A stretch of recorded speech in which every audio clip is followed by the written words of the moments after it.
First speaker that we have is Angel. And Angel, if you want to come up. So Angel actually, and I had a meeting not that long ago. We had a coffee, but he didn't drink any coffee, so I don't know what's up with that. Did I not get coffee? You didn't drink coffee. You prioritized. It was in the. I'm an afternoon coffee drinker. Angel's going to talk about solar energy to you guys and just kind of give you a little bit of insight and education on solar energy. So I'm going to let you introduce yourself from there, and I'll pass these out. Awesome.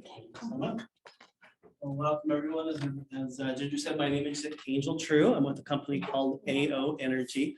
I apologize. I had a presentation ready to go and I don't have it to put on the big screen, so I'm just going to read it off of my tablet here. But here's what I want to do. I want to introduce myself. I want to talk a little bit about our company. I want to do a quick myth busting for big myths about solar that people often get confused. And then I just want to dig into what your questions are when it comes to real estate investing. When it makes sense and when it doesn't make sense depends on what your objectives are. So we'll dig into that a little bit. We'll talk about solar and then we'll go from there. Sound good? Cool. So again, my name is Angel True. I've been in the solar business a little over 3 years.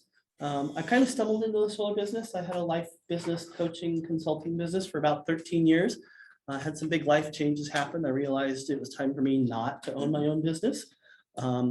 3 years later, I own my own business again, which is great because I love being a business owner. My philosophy when it comes to sales is really simple. I'm not here to sell anything. Solar sells itself. If it doesn't make sense on paper, I'm not even going to have a conversation with you.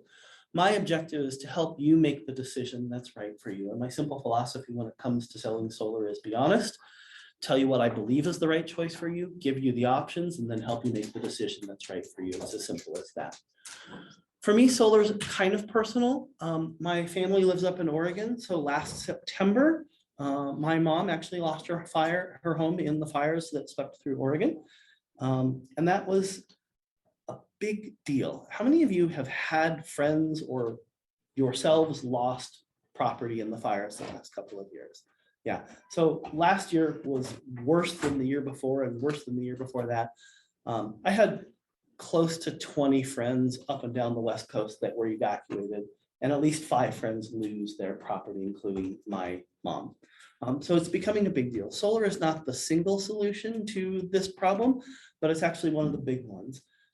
Also, it becomes a solution to when we have forest fires near us, but we're not actually directly impacted that. And for those of you who were here this summer, you know that that was all of us and basically the entire West Coast. My dad actually asked me how bad the fires were. And I said, well, basically from about Medford to San Diego and all the way to the other side of Nevada was covered in smoke. California, Southern Oregon, all of it. So it's become a huge problem. A little bit about our company. AO stands for another option. Founder of our company, oh, thank you. Got our website up. Founder of our company is a guy named Greg. Actually, he's been in construction business for about 30 years here in the Reno area. He's done spec homes, he's done tract homes, he's done custom homes, he's done commercial construction. He's been in the solar business for about 9 years at this point. He actually got into the solar business after the 2008 crash when he realized that it was time to find what he calls a winter-proof business. Solar is a year-round business. I was just telling the group Ginger and I are in this morning that everyone thinks solar slows down in the wintertime. This is actually our busiest period when people get serious about making those decisions.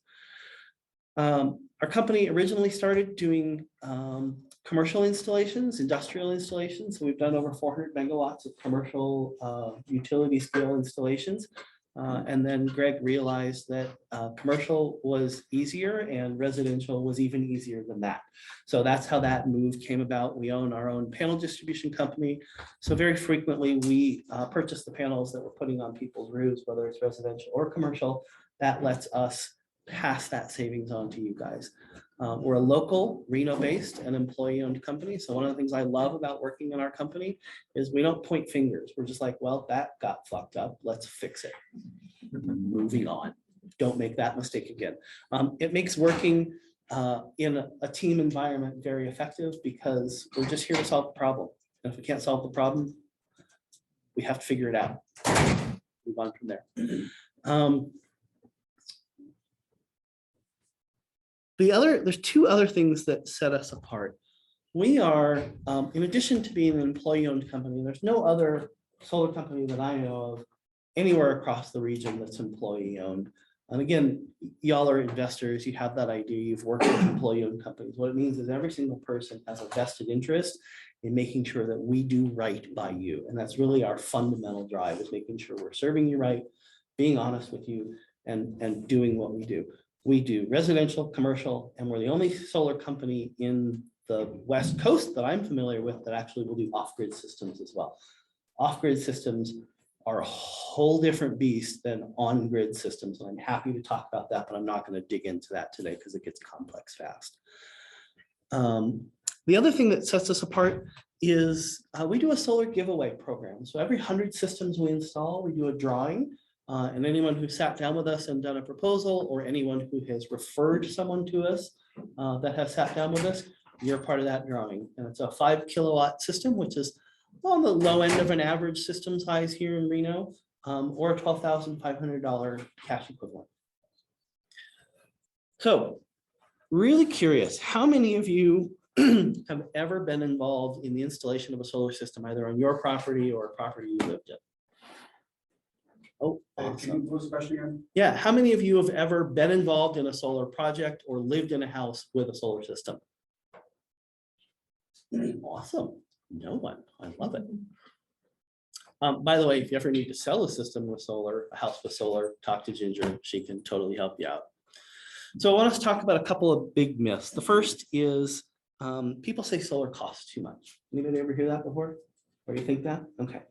Well, the reality is, in the Reno, Sparks area, and most of northern Nevada and southern Nevada, we can put a system on your roof and replace your electric bill with a payment that's less than the current power bill of the home. It's as simple as that. We have access to 0.99, 0.49, and 0% financing with one of our installers. We use a couple of different installers, including our own in-house company. Reno, specifically, is the second best location in the entire country for solar. Anybody know why? Highest city to get the most sun. You've nailed it. The 2 points, we get over 300 days of sun a year, and we're at 4,500 foot elevation, which means we have a high UV index. I moved to Reno a year and a half ago, and I went rafting down the Truckee about a month after I got here, got the worst sunburn of my life while wearing sunscreen. High UV index. Well, high UV index means high production value of solar panels, because UV rays is what powers it. You nailed it. Awesome. We also have the lowest market penetration in the country, which means the fewest number of installs. This is why I came here from Oregon, just so we're clear. Okay, so solar doesn't cost too much. It costs less than your current power bill. Simple as that. Second myth is that the technology, and I hear this a lot, the technology is going to get better next year. Anybody ever hear that? Okay. Well, it's true, but it's not a weight factor. So your phone gets better every year. Your car gets better every year. Your computer gets better every year. But none of it ever advances so dramatically that waiting to purchase it is the wiser decision. Solar is the same way. While the panels get more productive every year, it's in small increments. So solar in its modern age is 30 years old, but it's been around for close to 60 years. How many of you know that that Jimmy Carter put solar panels on the White House? Okay. How many of you know that Ronald Reagan took them off? Go figure. Okay. There has never been a time in that close to 50-year history where waiting made a radical difference in your savings. And as I always tell people, you can save more now or less later. You pick. It's as simple as that. One of the other things we do, we insure our system for 30 years. So you all are familiar with warranties, comes with the company, and the company is responsible for that warranty. We use a third-party insurance, and we do 5 years longer than most standard manufacturer warranties. So the panels are warranted for 25 years. The workmanship is also warranted for 25 years. Sometimes it's 10, depends on what company you look at. We use third-party insurance, which means if we go away, if the panel manufacturers go away, you have an insured warranty that any qualified solar installer can act on. So you have a system that is valid and will function for 30 years, no matter what. It's as simple as that. The lifespan of the system, closer to 40 plus. So most of us in this room will be in retirement age by the time, or beyond by the time that system stops being cost effective at producing electricity. Third myth, this is the one I love pointing to Ginger about. It's hard to sell your house with solar. Is that true, Ginger? No. No, it's not true at all. Now, I have a customer who called some of their realtor friends, and I said, I will just tell you flat out, realtors who have had bad experiences in the past will tell you it's a horrible idea. There are some things about the way solar was done in the past. They were lease system instead of own systems. That actually made them bad ideas, and it made selling your home very difficult. When we put a system on your roof, you own it. It's a piece of equipment that you own. You can sell it with the house. The system is a durable piece of good, which means it has a continuing value, just like your car. You buy a car brand new, you finance it, you start paying it down. The car's value is always more than you owe, or it is shortly after. Same with a solar system. There are tips and tricks on how to make sure that the system is valued properly. That's where I point you back to Ginger, and she'll walk you through that. And if she can't, I will. The real value of a solar system is the amount of electricity it produces. How many people's electric bill has gone up in the last 5 years? Yeah, if you're not raising your hand, do, because it has. I can show you the evidence. Power rates go up over time. They always do. They don't go down. The value of your solar system increases every year because it's producing the same amount of electricity, but the dollar value of that electricity goes up. How many things that you have purchased have a 30-year lifespan and have an increasing value year over year, other than real estate? Not much. Okay, so why not do this with real estate? That's the whole point there. There are some technicalities to selling your house with solar or refinancing the property with solar. Again, they're all solvable. You can talk to Ginger or I, and we can help you out with it. We have all the context we need to do that. Fourth big myth, solar doesn't work if the power goes out. Is that a true statement? You want to guess? It depends. It depends. Ginger's heard this presentation. Yeah. It depends on whether you have storage, backup storage installed. A straight solar system is by design offline when the power goes out. Because the system is sending electricity back to the power grid, we try not to electrocute the people who are trying to fix it. So there is an emergency shutoff switch that stops that backflow of electricity. The panels also need a small amount of electricity flowing through them in order to operate. So when the grid goes down, they stop sending electricity back. Unless we have a battery storage solution, in which case we create a closed circuit, the electricity no longer goes back to the grid, and you have a fully functional system. Now, why is that important? Texas and California. Okay, Texas in the deep freeze last winter, what happened? Power grid went down, right? Why did it go down? Well, we'll talk about Texas another day. Texas created this scenario for themselves. They put themselves in a scenario where when their plants didn't work, and they could have made them work, they could have received electricity from other parts of the country. The homes with solar and storage were fully functional, or nearly fully functional. California has rolling blackouts because of fires.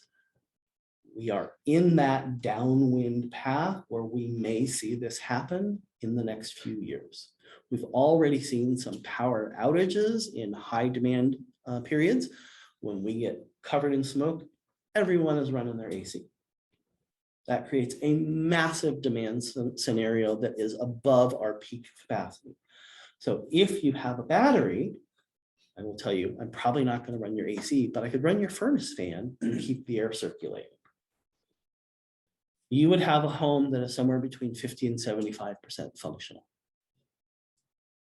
How cool would that be when the power goes out? You have a house that you can still live in and stay safe in. Right? It doesn't have to be added up front. We can add solar, or we can add backup storage later It's not a problem to do that. And there is a program working its way through the regulatory cycle right now that will actually require the electric utilities to buy electricity back from you from your battery during peak demand periods. And that would actually be a cash return. Whereas in normal scenarios, what we're going to do is drop your bill to zero, and that's as good as it gets. Show you a payment that's lower than your average power bill. But in this new program, and we'll have a better idea of what it looks like about mid-year next year, this may actually be an investment that you can put in your property and make money off of. So most of my clients that I work with, I talk to them about what their real concerns are, what their needs are. If they're older or have young children, those are scenarios when I say, hey, let's get serious about talking about batteries. The rest, I'm like, hey, if you want it, great. If you don't, no big deal. In a year or so, I'll be calling everyone back and saying, it's now a cash positive experience, and let's talk about whether it makes sense for you or not. All right, so that's all I want to talk with from pre-prepared questions. What I'd like to do is just ask questions, what questions you have about solar. What I'd be interested in is what your investment style is, if you're flipping, if you're doing long-term holds, if you're doing single-family residence or multifamily units. These are the things that will help me advise you on whether solar makes sense or not. But I'd love to just open the table right now to see what questions you have and what answers I can help you with. Yeah. My question for solar is, when you do place it on your home, how does it affect the roof of your home? Will it like extend the life of the roof, or is it harder to replace your roof now that you have solar on it? How does that all work together? Awesome. So it will actually protect the roof. So especially asphalt shingle, it will help the roof last longer. Done properly, you will never have a problem with the roof, but that 30-year insurance will cover roof leaks as well. As for re-roofing, again, not a problem. You're going to pay a few hours of labor of our time to come take the panels off. We leave all the racking and roof mounting in place, and they just re-roof around that. If it's composite shingle, it just involves getting those layers set up right. Tile roofs are actually easier to put solar on because they mount underneath the tile. We don't actually penetrate the tile. No question. I have like a two-part question. Yeah. Did you work at Arc Energy? Yes. Okay. I thought I recognized the name. I worked there briefly. Awesome. What's your name? Dustin. Dustin. Second question. That's So where I was in Oregon. Yeah, Company yeah. that went bankrupt. Jones was one. Yep. I have a duplex, and I've looked into solar before, so I'm wondering if you were to come do like a consult or something like that, you'd be able to tell me what my monthly payments would be as far as energy goes, and then the financing aspect of it as well. Yep. And then like, how would you suggest going that route? Because I'm like right now, I live in one unit, my tenant isn't, I have a tenant in the other one. Okay. So we each pay our own. Right. power So you own the rates. whole property? I do. Okay, that simplifies the process a lot. The challenge with duplexes and multifamily houses and townhomes and apartments is who owns the roof. Since you own the whole property, you do, easy solution. I have put solar on duplexes before, as long as the person of the unit owns the roof, we have no problems. If it's co-owned, then we have to get permission. In townhomes or apartments, usually an HOA or the property manager owns the roof, and that becomes a much more complex process. Doesn't mean we can't do it, but it becomes a much longer conversation. How we get a proposal is we take a copy of your electric bill, and there's a graph on your power bill. Everyone probably has seen that before. You probably didn't know what it is. What it does is it tells me how much electricity you use on a month-by-month basis. And I use that to plug it into my modeling software that says, okay, here's the size system we need, and I'll be able to tell you every month what your production expectation should be. I design a system so that that usage goes to zero year-round. And then I can show you what your finance options, and we can talk about that. The one thing I will say is if it is a rental income property, I probably can't finance it. It's going to be a cash only option. And that's simply because the finance companies, typically the finance companies that are solar specific that I work with will only finance first and second homes. They won't finance rental properties because they're in a totally different category. But we do have alternative financing options. We can do HELOCs, we can do refi, cash outs. We have a lot of options. So financing would be an option, because it's my primary residence, That's not a problem. We can finance that. but I do have. Yep, and we could probably finance both sides of it. We could probably work it that way, but don't hold me to that second part. It depends on the scenario. Efficiency of the unit as it gets older. I'm sorry, say that again? Efficiency of the unit. Yeah. Gets older. Good question. So there is a factor called the degradation rate. Every panel has a rating. We use tier 1 panels, which is the highest quality panels. They have a degradation rate typically between about 0.3% and 0.7% per year. At the 0.7%, it means that 20 years out, you're producing about 80% of the electricity you did day one. At 0.3%, it means you're closer to 40 years before you hit that same performance metric. So yes, they will produce a little bit less every year. That's why we say their functional lifespan is somewhere between 30 and 40 years. And we're still producing enough electricity to work. And then maintenance on them. Solar panels are essentially maintenance free in the sense that once they're up, as long as they're not physically damaged, they should continue to operate forever. Sometimes we do get panels that get dirt on them. We get enough rain here, even as little as we get, that usually washes off. Worst case scenarios, I tell you, go run your garden hose on it and wash them off, or get a car little mop thing and wash them off yourself, or have someone do it for you. But you should never really have to do maintenance on the solar system. Do you have an average break-even point for the life of the solar panel to where it pays the unit itself off, and then at that point you are accruing and saving the money? Yep, good question. It depends on how we look at it and what our objective is. So for homeowners, if we're looking from a budget perspective and I can save them money on the monthly payment day one, the answer is immediately. If we're talking about an investment property, that's a little different conversation. In Oregon, it was typically about 11 to 12 years. Here in Reno, in Northern Nevada, it's typically 5 to 7.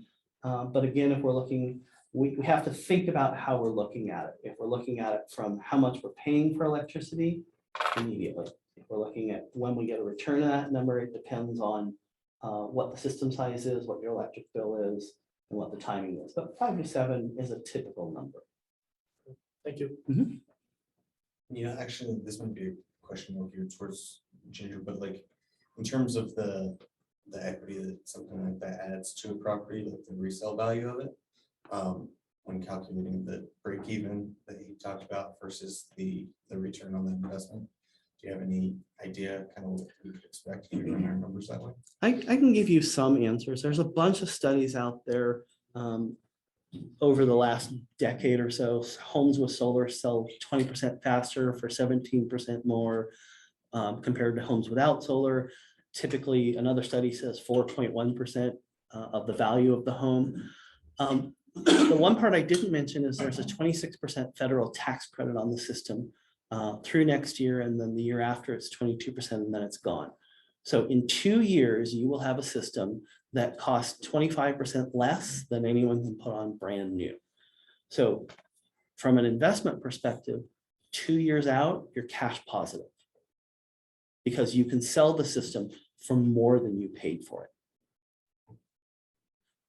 That's the short answer. Okay. Yeah. To piggyback off Steve's question, how does the financing work when you go to sell the home before you paid off the? So it's just like the mortgage. You're gonna increase the value of the home by the cost of the solar. You're gonna pay the mortgage off, you're gonna pay the solar system off, and they have essentially bought it via cash in their mortgage.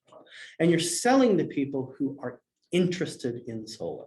So people who want solar, they're looking for that house. Yeah. Another question, Dustin? Well, I just deep in thought, but I do have one. The federal tax credit you're talking about? Yep. Basis, as you said, 20. 26% through next year, and then in 2023, it's 22%. Then it's gone. Foresee it coming like another one coming back, or this is like. Good question. So I'll tell you that this program is 7 years old. It used to be 30%. Last year it dropped to 26% from 30. It had been extended 3 times. And in the last COVID bill of 2020, like in the last week of December, they snuck in this last extension, which pushed it 2 more years. I have zero expectation that it will go up. It might get an extension for another year, but I think we're on the tail end of this at this point. There's no movement to make it go up. And I think you might have answered it with Dustin's question earlier about his duplex. Mhm. So I have a home currently out instead, and I want to purchase the solar panels. Then I rent out that home in a year, I move to my next home. Is financing available, you said, on the first 2 homes? Yeah, Or- so you can finance your primary home and your secondary home if you have 2 houses. Once you have sold that house, it's now a rental property. And I'd have to look specifically, but we could probably finance your primary home again. Okay. And here's the cool part. You have a house now, you're living in it, we put solar on it, you have financing on it. What you do is you include the electric utility in the cost of rent. You give yourself a margin to make sure that you're going to cover the electricity that they use. Now your renters are paying for it.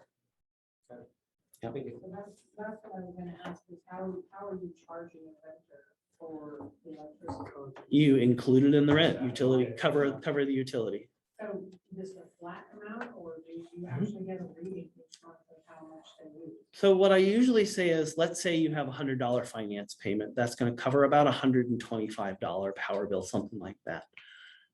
Put $125 into the cost of electricity, into the rent, let's say electricity is covered, that covers your payment plus $25 of overage if they use more electricity than the cost of the system.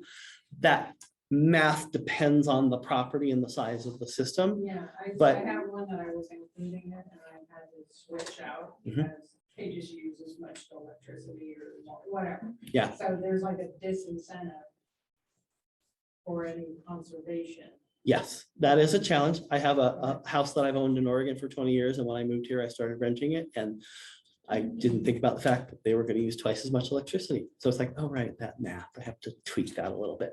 It's part of the calculation, but we can figure it out. The difference is they'll pay for it or you'll pay for it.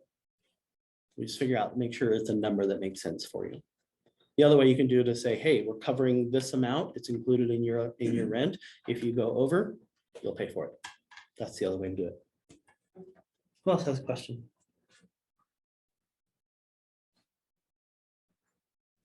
Okay. Quick question. How many of you own your home right now? Okay. So here's my invitation to you. You've got my card. Catch me before I leave. I'm happy to take your information. I do free consultations, so we can sit down and look at it, see if it's something that makes sense for you. Ginger will attest to the fact that I'm a no pressure kind of guy. Like I said, my job is to say, hey, here's the reality. Does this make sense for you? Yes or no? Let's figure it out. How far out do you cover? Parking City, Burnley? I can cover all of Northern Nevada with my in-house crew. I have subcontractors that can do all of California, all of Nevada, and 20 other states.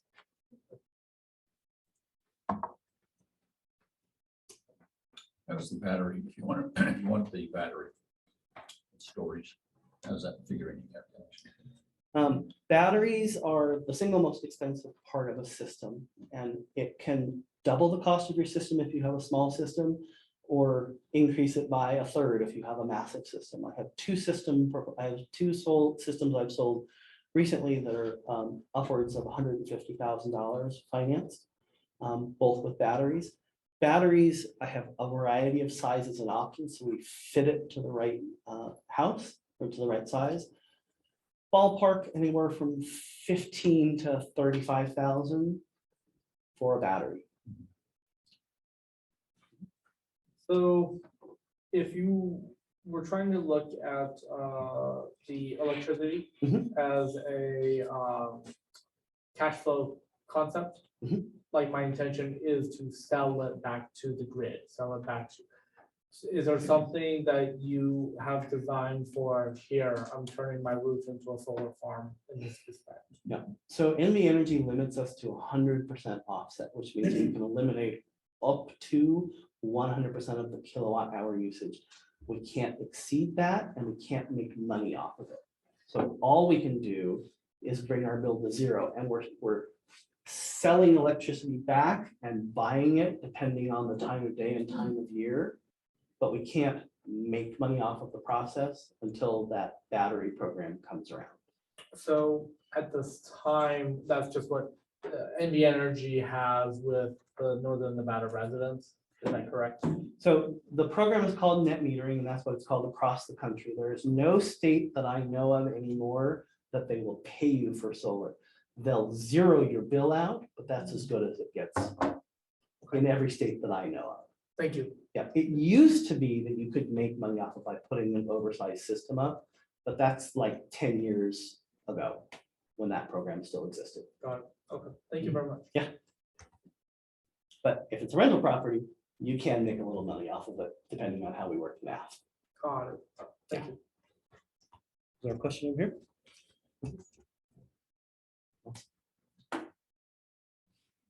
All right, thank you so much. I appreciate it. Thank you.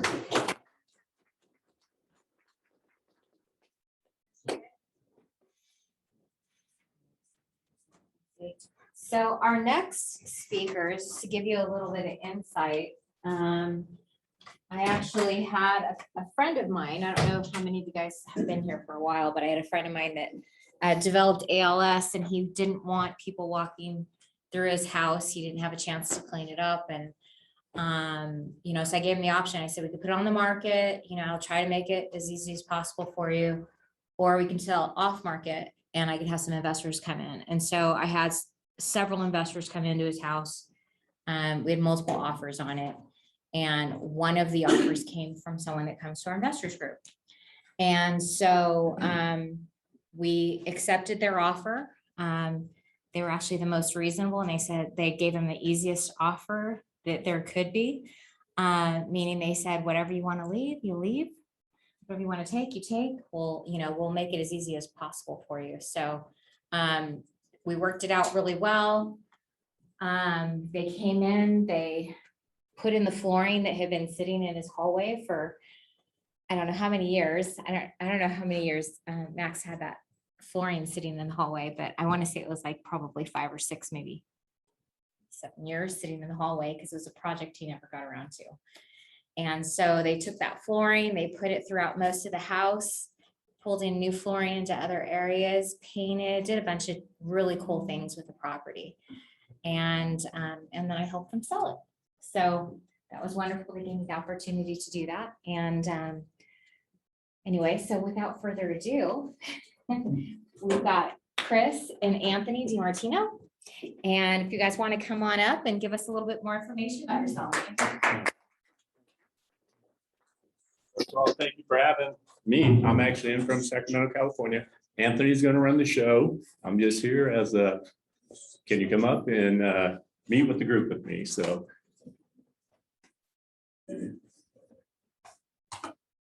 Yeah, so a little bit of background on us. We're just gonna kind of dive into kind of our mindsets and everything. I moved up here about 10 years ago. I was at the university, graduated my degree in financing. Didn't want to go back to California for many reasons. So I decided to stay here. I worked in the finance industry, worked in trust and estate planning for about 4 years. And I handled all the real estate negotiations. I wasn't an agent, so I never sold the properties, but I handled all the negotiations for estates when they sold, did all the paperwork and handled all that stuff from them. Decided I don't want to be in that career anymore. I hate sitting behind a desk from 9 to 5. So I switched careers and I decided to join Keller Williams. Our experience with Ginger, Steve Anderson, who's a top producer here at this office. He's my neighbor across the street, so I always interact with him about real estate. And my experience is growing up, learning real estate kind of became part of me, who I am. And I started working on rehab properties when I was younger, and it just kind of, I felt a passion for it. I look back, if I didn't go to college, I probably went into the trade schools just because I like using my hands. But I do realize that the benefit of going to school and financing, it helps me better budget my finances and kind of understand the finances to run the operation for my system.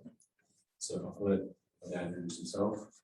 Okay, like he says, I'm a California real estate broker myself. I've been doing real estate been licensed for 32 years. My experience in real estate, even longer than that, because I bought my first home day out of the military, came back, was ex-Air Force, went to the Air Force 4 years, came out of the military, bought my first home straight away, used my VA benefits. And I think somebody else mentioned they were VA in here. Okay, thank you for your service, sir, definitely. And bottom line is my passion has always been real estate.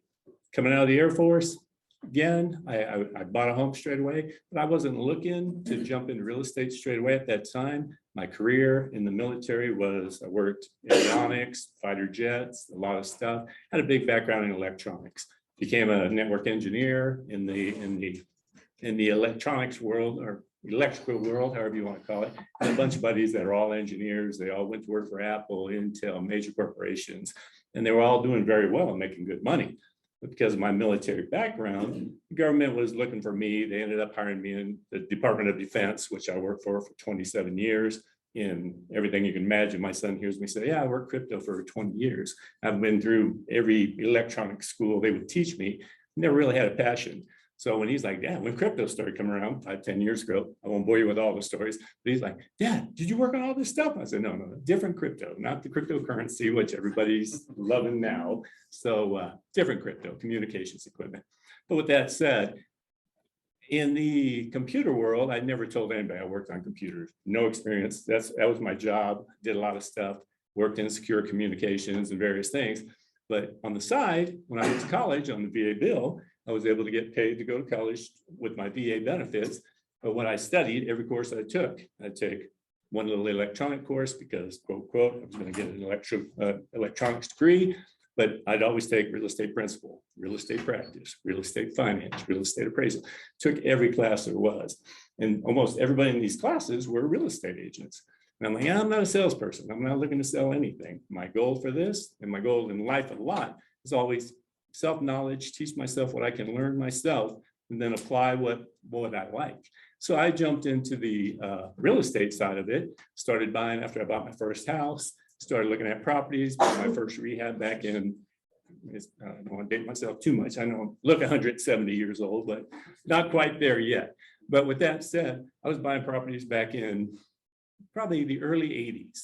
And, you know, when I tell my son, yeah, everybody's crying about interest rates. Oh, they were at 6. Oh, they're at 5. Oh, they're back at the 5.5. Now they're at 4. Oh, they're up to 5. People are going nuts. First house I bought, I was happy to get a 12% interest rate. And I'm loving it because they would use my VA benefit, but it's still a 12% interest rate. And bottom line is, I ended up digging more and more, started buying some rehab properties back in the 80s, which to me, I had no experience, no knowledge. There was a gentleman I met, older gentleman, said, hey, yeah, if you're interested in this, hey, let me show you some houses. He wasn't in the business. We just drove around. He started showing me houses. Oh, that roof? Yeah, you want to avoid that kind of roof. Oh, you don't want this. You want shake roofs, wood roofs, a whole bit. A lot of young faces here. There's a couple people, maybe not quite as old as me, but a little older. But bottom line is, you know, that knowledge, that years and years of experience comes into play. I never twisted my son's arm to get into real estate. Never did any of that. He'll tell you some wild stories, I'm sure. But, you know, I used to read him books, you know, his mother, she'd read books to him, you know, nursery rhymes or whatever when he was 8, 9 years old. The books I read him were The Richest Man in Babylon, Rich Dad, Poor Dad. I'm reading these books to him and he's falling asleep the first few times. He's out, boom, boom, boom, my head. Got my job done. He's asleep. I'm off doing what I do. Come back later. Now, you know, I start reading you know, Richest Man in Babylon. I tell the story. And a lot of people in here, I'm not telling most people, if you're investors, you've heard a lot of these sayings and certain things I'll say, you know, what's your favorite book? And a lot of people have probably listened to, you know, Rich Dad, Poor Dad or Cash Flow Quadrant and all those. Big believer of that. None of this is my own knowledge. It's just acquired knowledge over years. But when I read the Richest Man in Babylon book to him, I'm not sure, James Clausen, I'm sure you guys have heard of him. If you haven't, a great read. I think it's a great read. When I read that to him, he would just basically, you know, start falling asleep after a while because I'd be talking about tokens or I'd be talking about whatever the subject was. And I realized he's not into this at all. So I switched it to, at the time, he was into Pokemon cards or Yu-Gi-Oh cards or whatever it was. And he would just, I don't want to embarrass him too bad. Yeah, but with that said, that's why I'm jumping back to him. But, yeah, I don't want to keep you so free. So I won't bore you with any more of that. But bottom line, I'm just here to kind of help out, get a little experience from the past. He's jumping all over it right now, and he'll tell you where we're at. So that's where I'm coming from. Been investing for 32 years as well. So, yeah. So kind of, I wanted to come approach this is that I'm going through my own rehab right now. Right, I bought a rehab project in July. And it's kind of a totally different turn because when I used to do it for him, I'd show up and he says, "Hey, paint the roof or paint the walls, do some texturing, put flooring in, everything like that." What I'm realizing now is there's a whole different ball because he's not helping with anything. He does in Sacramento. So he's like, this is what you need to go do. Go find these people, go do this, go do this. So he's kind of guiding me. But as a new investor, it's like, I'm not new to the game, but it's like I have experienced new headaches, new struggles I never had. So I kind of wanted to bring that out, just kind of just show that to you, especially as new investors or anything like that. Because again, everyone has their own experiences. So finding the deals, this is gonna be kind of more of his specialty in areas. But yeah, there's different categories: wholesale, foreclosures, referrals, and listings. The project I got right now I'm working on is actually got a referral from one of my buddies, Dan Winrod, sitting in the back over there. He called me up and he's like, "Hey, I have a client that has that contacted me. He works in commercial real estate, and they had a property. His son passed away. They're from New Mexico, and they were only in town for a few weeks to handle their whole situation." And I was the whole intention was going into listing. Show up, knew it wasn't going to go to listing because it wouldn't qualify for any conventional FHA loans. Exposed beams, roof is all old, hump shingle, had to replace everything. So I built a relationship with the family over a few days. They actually went with me because they knew I was going to put the time to work into it myself. And I actually do call them. They call me once a month to check in how the property's going. So I built that relationship, and it was kind of cool to see that. And kind of, I'm a big proponent of referrals, but everyone else has their own niche, right? So with that, if you touch on wholesale foreclosures, listings here in the office, a couple of agents, whenever they see a FISBO or anything that's listed and it says investors opportunity, they always reach out to me. And I always kind of run the numbers and see if it works, or I want to go take a peek at it. It's always an opportunity. But my only dab in foreclosures is when he used to make me go to the courthouse steps. He's like, "You're gonna learn this process." So you need to go drive all the properties, go to the courthouse steps, and then it'd be crazy. They'd be sitting there ready to auction the house off, and then all of a sudden it's pulled. So all that time you put into drive around for dollars, you kind of get shot at all of a sudden. I don't know if you can touch on it. yeah, well, with wholesaling, like I said, and I've been doing this a long time. Today, I haven't done foreclosures at the courthouse steps. I haven't done that in probably 10 years. 10 years ago, you could go down there, and a lot of people that would show up at the courthouse steps were the neighbor. The neighbor would come say, "Hey, I see the house is in foreclosure." Oh, they see it posted somewhere. They'd go show up, no idea of what's going on. They, in California, have to have 100% cash to pay for it in Sacramento County and El Dorado, in those counties. So you have to have your cashier's checks. You buy them in increments, a whole bit. I won't go into all the details about that. But with the foreclosures, after a while, 10 years ago, I bought a few properties, did well on them. And again, went in, rehabbed them, did what we do. But then people were coming and they were just starting to overbid prices. And people were buying houses that needed $40,000, $50,000, $60,000 worth of rehab. And ARV is $250,000 and they're paying $230,000 with $50,000, $60,000 rehab. They're going to be upside down real quick. And I didn't do this, but there were other people out there that would bid them up just so they wouldn't be there next month because, they'd run out of money or whatever it was. And I'm not saying that's right, wrong. And the whole thing just got so crazy, it made absolutely no sense. And again, like Anthony would say, he was 16, 17 at the time, had a driver's license. I'm like, hey, these are all on the list. The big frustrating part, I'm not sure if Ginger's dabbled in the foreclosures or that much, but the thing is, when you go there, you have to research everything. There might be 60 in bigger counties, 60, 80, 90 properties that are on the list, but what actually sells is 9 or 10 or 12 properties. but you have to know everything, because if it does go through, a lot of them would get canceled. But that's the foreclosures. I haven't dealt with that in a while. I don't know. There's probably people who know a lot more about the current market if they're dabbling in them. It's another source. There's a bunch of different ways to make money in real estate, you know, the financing this, but finding the deal, I think is critical. That's kind of like, I've always said this, is the holy grail. If you can find the deals, you know, you can do something with them. That's the foreclosure part. The wholesale part, a lot of people who do wholesaling, you know, they're doing mailers, they're doing flyers, yellow letters, all these things. And all those are potential lead sources. You can put a lot of money into sending all these out and, you know, to find the right deal. So wholesaling is another good source. Like he said, I believe, and I've told him this my whole life, referrals is your best source of anything. Because people, it's not you're not cold calling people like, hey, I want to buy your house, I want to beat you up and sell, you know, buy it at a low price. You have to be realistic. Like when Anthony came to me with the deal that Ginger had, you know, we wanted to be straightforward. We probably pay a little too much for properties, a lot, but we're looking at both sides. We're just trying to get a deal, make it a fair deal for everybody involved. And we know our numbers, going back to that first part, knowing the numbers. But listings, you can also look at listings, talk to agents, see what they can come up with the, you know, expires or something like that. This market, obviously Ginger knows this market well. It's a pretty hot market. You're not seeing a lot of that happen. You're not seeing a lot of expires. They're not coming back on. If they're priced right and they show halfway decent, they're going to sell, and probably multiple offers. Now it's cooling off due to I believe the same thing Ginger had said earlier, due to the coming into the winter months, typical market slowdown. So that's all I'll say about that for now, but that is one of the key things, is finding the deals. Yeah, and then once you find a property, the financials, this is his archaic system. I still use it because I know I have to relate it to him somehow. So if I put the numbers together, it's not some crazy Excel sheet. And this is no secret sauce. This is just something we put together. This is the budget for rehab, right? There's different aspects to the financial part of it. This is not including the carryback. If you're getting hard money loans, you have to calculate all that into it.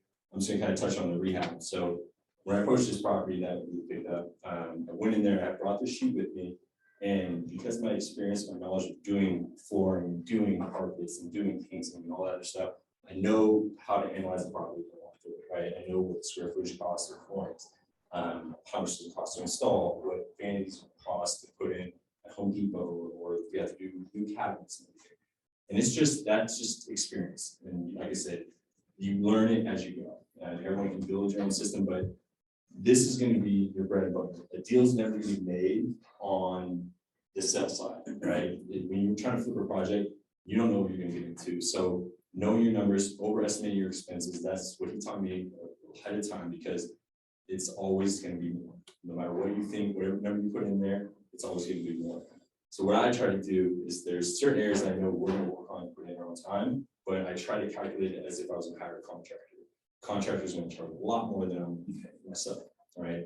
I usually pay $5 an hour, so that's what I get to put up with. But this is just kind of a little bit of an area on the numbers. Again, if you're doing, it can affect if you're paying cash or if you're paying hard money, right? Because then you're going to be having to calculate your carry expenses and everything too. So, and again, if you guys have any questions, feel free to ask. It's open. And then once you kind of have your numbers, and this is kind of once you get the deal closed, right? You now have to know the market, right? So what I mean by that is kind of, is it a hot market that can affect when you're going to start kind of getting how fast you want to turn around, right? If you're getting a property in May, June, right? You want to kind of speed up as fast as possible, because listed in the summer when everyone's trying to find homes, compared to like right now. If you get a project done, you're going to be sitting, like, you're not going to be going into a hot market, right? It's going to the holiday season, beginning of the year, people are traveling, you be caught up with a buyer that wants to buy a home, and that's $7,000 $10,000 credit card. So it's just kind of general understanding of the market area. We know we have snow and kind of the seasonalities. We're in Sacramento, we have snow, they have rain, so people still go shopping. So, the scope of work. So what I mean by that is, when this rehab project I'm working in, you kind of understand what's in timelines, how big of a project it's going to be. If you're going to bring it down to the studs, it's going to take you a lot longer than if you just need to put new flooring, paint, some light fixtures, some small things, whereas if you're gonna take down studs, you're gonna extend your whole timeline out a lot longer than you expected. Contractors availability. So what I find is right now, well, during the summertime, it's hard to get contractors. With all the developments, with the apartment complexes and everything going up right now, contractors are all booked out for windows. I got a bid for windows and they were about 16 weeks out. I got cabinets that was about 6 weeks out. I got some concrete that was about 5 weeks out, right? And so knowing your contractors, it comes into play on if you need to get certain things at a certain time. So if you're going to a full stud model, you bring all the down the studs, you know if you have to get plumbing done, you're going to get plumbing done first, you're going to get the electrical done first before you jump into putting drywall back on, right? So it's kind of knowing kind of Gantt charts, if you want to do Gantt charts or anything along those lines. I'm not an expert in Gantt charts or anything, but some people use that as the ability to like, all right, cool, this is time frame, I need to get this done. The last thing you're going to do is delay a contractor, right? You have a guy come in on Monday, and all of a sudden something happens, and your other contractor doesn't necessarily like to go through your sheet like that. So kind of building some flexibility and time. Building your team. So financing. So if you guys are looking at doing hard money loans, luckily I'm in an opportunity where my dad's been successful. I'm not going to kind of like hide it. He's successful enough where he's built a substantial amount of equity in properties and everything that allows me not to have to stress about home because that's going to be a lot different. But building a network for financing, if you do, like I know when he started out, he probably had to do some financing from hard money like loans or something like that. Yeah, various things on the finance end. You want to have sources and hard money loans. People have everybody has their own opinion. And you know, it helps having good credit scores and all that. And they'll tell you can buy real estate with no down. You can do a lot of things. But the problem is you start getting hard money, you can get a pretty high interest rates. Depends on what market you're in, where you're at, what you're doing with your financing. But hard money is the source. Other people, private investors, family members, other people that you know. A lot of the things I'm talking about it's not rocket science that I came up with. Again, the younger generation, maybe, and I actually watch podcasts and listen to podcasts. A lot of people in this room probably have heard of, you know, they'll listen to a podcast like Bigger Pockets or any of that. I'm not sure how many people know that. They don't. Great source of information. Bunch of different things there. And there's a lot of different people with a lot of different information on real estate. But financing, they'll all tell you, make sure you have lenders lined up and find different sources. You know, don't always count on the bank because, you know, banks aren't going to want to give you long-term financing on a rehab or something like that. Or hard money will. You might pay a higher rate. If you got a good enough deal, it makes sense. You know, you pay a little higher rate. You pay that if that's what you need to do. But if there's other people, there's a lot of people probably in this group that are probably in the finance side. And that's another way to generate income is just do the finance. You're not dealing with the headaches, the toilets and the tenants and everything else that comes with rental properties or rehabs. So financing, look at your option, build a few people, find who, you know, if you find a deal, you make a call. You know, if I find a big enough deal, I can make 2 or 3 phone calls and come up with a lot of cash quickly. Just because I built that reputation. You just want to build that reputation. It starts small. And I'll say this, he's heard me say it a million times. Everybody wants to be that overnight success. I want to go for that $1 million deal. I want to make 100 grand. I want to make 200 grand. And if you want to be an overnight success, what I truly believe is it's going to take you about 25 years to become an overnight success.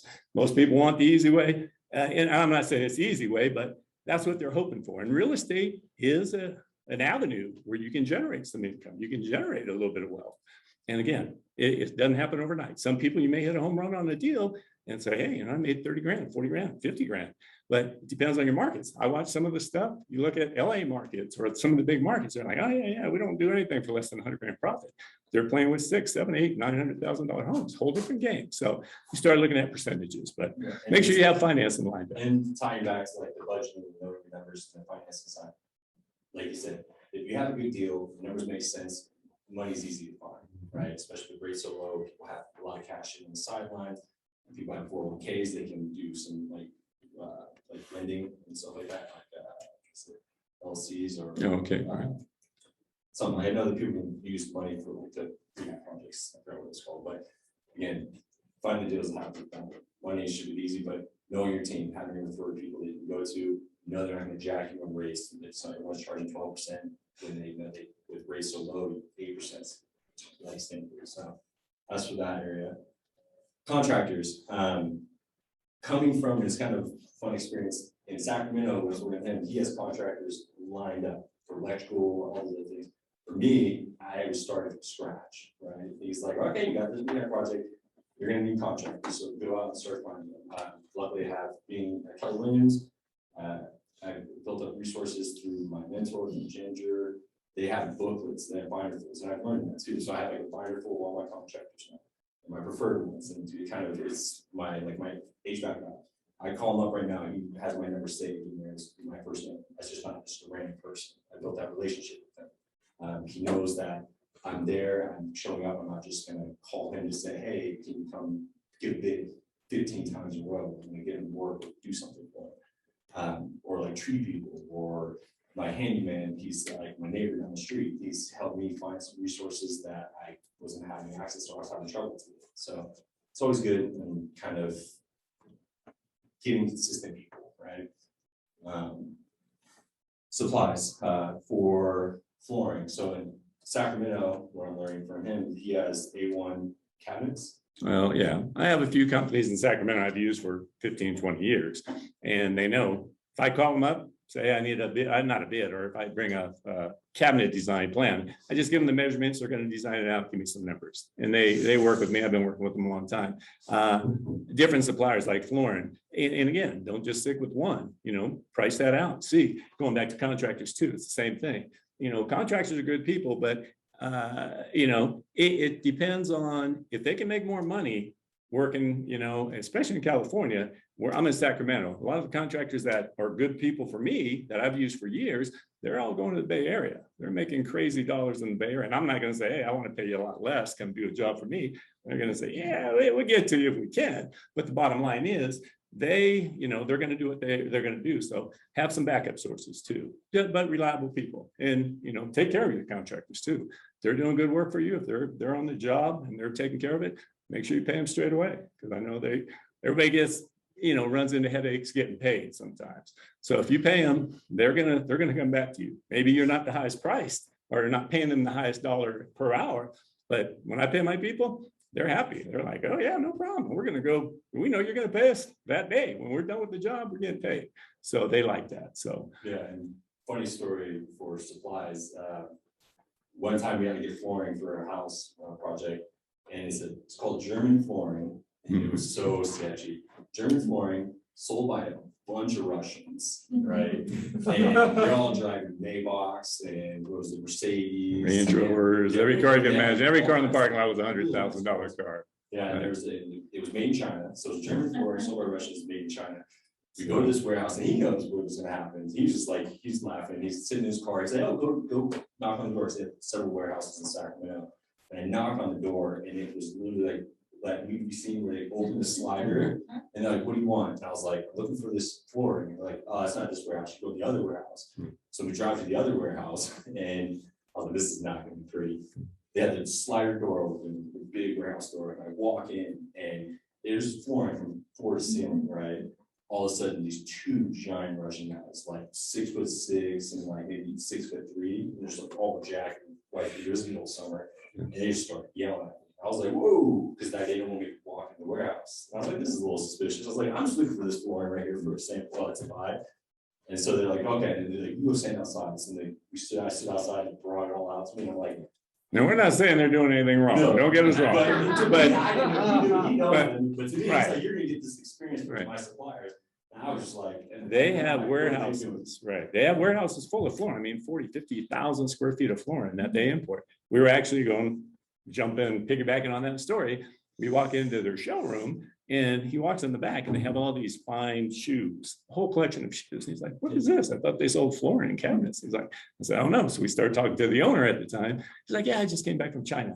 I was buying all this flooring from this factory. Next door is a shoe factory. So I went over and said, hey, yeah, I want to buy some shoes. And they're like, oh yeah, what size you are? He said, no, I want to buy a bunch of shoes. The guy said, so he started selling pallets of shoes. So the guy said, so I got into the shoe business. So they run, and I'm saying they're importers, and they're bringing in shoes, clothing, you name it, a lot of stuff out of China. So he flies to China all the time, buying materials. So, but yeah, Anthony was a little surprised when he saw, seemed like security, but they're hardworking men out there too. Like I say, they're bringing out flooring 8 hours a day.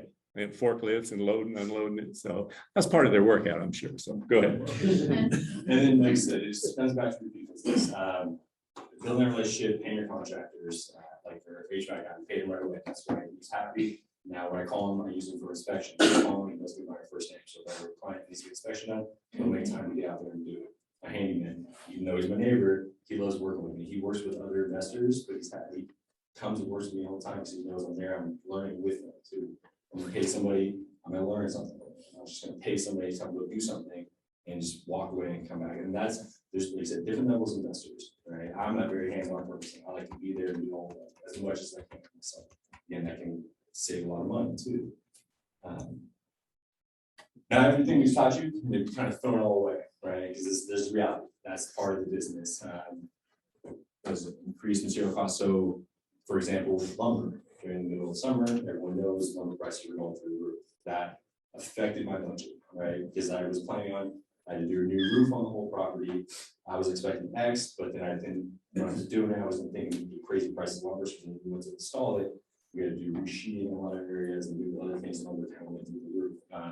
Cabinet supplies, and then cement, we had to do concrete work done. So cement was kind of in short supply. So that's kind of, like I said, all these things stem back to different slides we were talking about, knowing the numbers. That threw my numbers off a little bit. But again, I over budgeted in certain areas. I kind of, once I started getting the numbers together, I always update that Excel sheet, right? So I kind of keep track of it. So I'm starting to see where I'm like, overspend and underspend.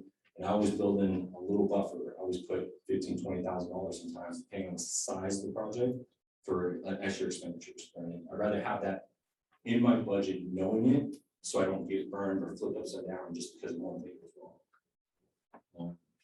Surprise project issues can lead to opening up a wall. We're having fun with a little bit of like a relay switch. Guy, kind of old school electrician, put in some relay switches, like a relay board, kind of interesting, or plumbing issues. You might open up a wall. The plumbing is having issues, like you have to redo kind of the whole underneath, you have to redo the plumbing lines or do full electrical replacement. They have a zinc panel that is blown or anything like those. So random things can pop up, right? And you don't know until you start getting into the project. Walking through a house, you just like, you see the surface of it until you're digging.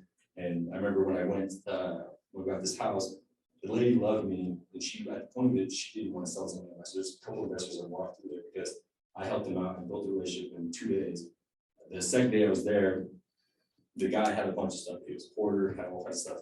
And they had stuff underneath the house, and I was like, I'll call him there, I don't care. So I jumped out, I was like, I'm going there looking. So I changed my outfit. I was in my button-up shirt and jeans. I had my work clothes in the car, changed, and I started calling the house, and there was like, guy had like, was it 13 paper bags full of like cereal boxes, because it's right on the street from school. So he's jumping into the school for like box tops. I was pulling out bags of just these box tops. Found like 6 packages of toilet paper over there, but they were like from recent years. And so I was doing all that and pulling it all out. So I was getting underneath there and spending time. But that's not what normal would do. When you walk through home, you're seeing what's the surface area, what's your see visually. So when opening walls, you're starting into the project, things will start to come up, obviously. No project is perfect. No one ever has a perfect project. I'd be surprised if someone they have perfect reality. Delays in materials, that extends back to like cabinets, windows, kind of I touched on it a little bit. I kind of set your timelines, set everything up, and all of a sudden you get a delay, or contractors, because they're so busy, they're stacking schedules, right? So if something is delayed on them, they're delaying multiple projects after that. Contractors not showing up. So this is the fun story for this project. I'm learning. You're getting crash courses, because this is I'm getting crash course too. I had my timeline in play. They had these giant elm trees, and I had concrete going in and I had a new fence going in. So I had 3 weeks in a row where I had static contractors, right? So I had to get the elm trees cut out, right? Because I don't want the elm trees to fall on concrete when the concrete goes in, because it's gonna mess it all up. So I'd rather, it was just all dirt. Trees were going in, the trees cut, concrete was gonna get laid, and the fence was gonna start. The trees grew and just destroyed the fence. That was on that one line. Booked a guy a month and a half before he was supposed to come out and do it. The night before, he didn't call me, text me and says he can't do the project. And I'm like, because he was gonna be there for 4 days, that was Monday through Thursday. And then I had the concrete guy, I was gonna clean up the whole backyard, get all the tree stuff out, have the concrete guy going in next Monday. Right, so I was like, I was freaking out. So the day before I was supposed to have him come, that just blew up my whole timeline for the next 3 weeks. And I called him, I was like, I was panicking. And he's like, figure it out. I'm like, great, there we go.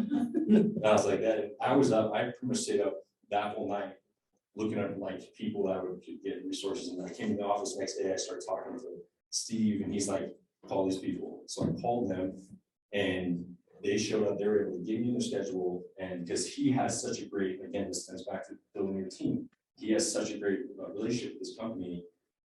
They actually got me in, came in, there's a whole crew, because they realized how big the project was to be. They came in and got it done. They came in Wednesday, started prep, they got it done Friday, which this guy was gonna take in 4 days. So I'm like, they saved my whole schedule, and it was kind of stressful that weekend, because I thought it was like 4 days than holding up, but I got everything situated, I got it all taken care of, but it was definitely stressful for that time, because it's not like it was something I could delay a little bit when you have like that many contractors in a row, you don't know what's happening. When he says, I just threw it at him, said, take care of it, that is true. I said, hey, this is your project. Don't call me. No, I didn't say that. I said, reach out to the people you know, talk to the people in your office. You work in a big office with a lot of top producers, a lot of big people who know this market. They have contacts, reach out, talk to them. And most people are willing to help, because if you have a good person that's working for you, everybody says, oh, wow, I got this guy, I'm gonna keep him in the back seat, not let anybody else have him. But you're not gonna keep a guy busy all the time. You refer that guy some other business, he's gonna remember that. He will. And Anthony's excellent about doing that. He's done that with the neighbors, probably every person, the tree people who came into the house, the concrete people who came, everybody who came there, the neighbors are starting to get to know him, and they're like, oh yeah, we want to get this done. And he'll refer them. And you'll see these same guys that we use back in the neighborhood a week later doing the job for somebody else. And they remember that. And so when you call them, like I said, when I call people, I pick my phone up and call somebody, they pick up. Sunday night, 8 o'clock. People are answering their phone. And most of the time they won't. And if you're just cold calling people, no, voicemail, they'll get back to you Monday, Tuesday. But that's part of building that. So, and he's excellent about doing that. So, and like I said, since they saved me, I was so grateful. I like you said when I was saying that there was neighbors come out talking, because everyone was talking about how great it looked when we got the trees down. I ended up getting that tree company 5 other jobs on that street. And so they picked up probably about another $6,000 or $7,000. And they were happy, and I was happy, because I was grateful for them to help step up and be there. And I was there, I was like, because I was watching, it was kind of fun, like watching them cut down a bunch of huge trees and falling giant elm trees right next to the house. It's kind of cool to watch. But again, it's grateful because you turn favors, right? They willing to step up and save my timeline. I'm gonna go out my way. I'll go like knock on doors because people were driving home from home from work. I was like, yeah, because it's into the time of year, it's fall. People want to trim their trees and do some other things. I'm gonna return the favor. You're gonna step up, I'm gonna step up. Sweat equity. So this is where you pride yourself on. And that's where I learned that you need to reduce your expenses. And it can be, if you're just starting out, you're not gonna have as much knowledge as the person next to you or a contractor or anyone. But there's certain areas that you can put sweat equity into. For example, paint. You can paint, like again, cutting in might not be the funnest thing, but you can do it. It just takes time consuming. It's knowing how much time you have, like you're willing to commit to the project. But instead of paying a contractor to paint the house, you can paint it, right? And that's just knowing the extent of your knowledge. I'm not telling you go rewire your own house because you're not an electrician. Because the last thing you do is especially rehab, resell it, it fails, something breaks. Morally, I would never want to do that to somebody because I don't want to put them at risk ever, right? So, but there's other things that are like in this house, there's insulation. They don't insulate every house, but they put the paper sign in. That's code. We're gonna call inspection.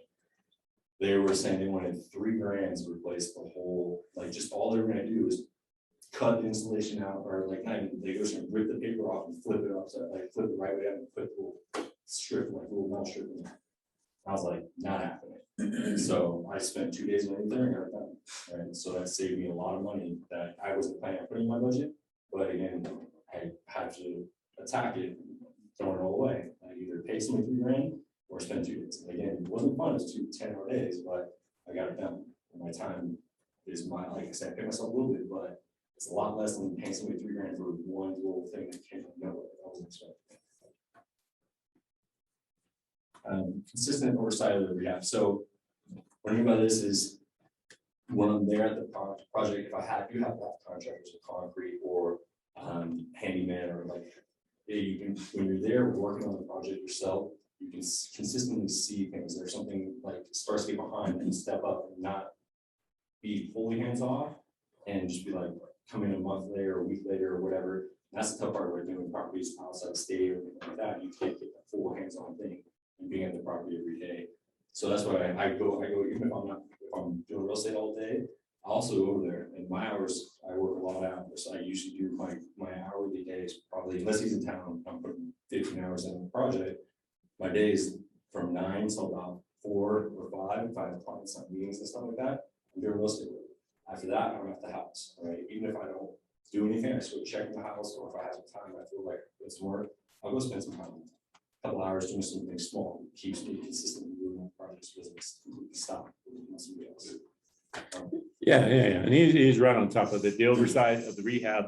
I think I just came into town and he showed this to me for 5 minutes, so I don't even know what's coming up next.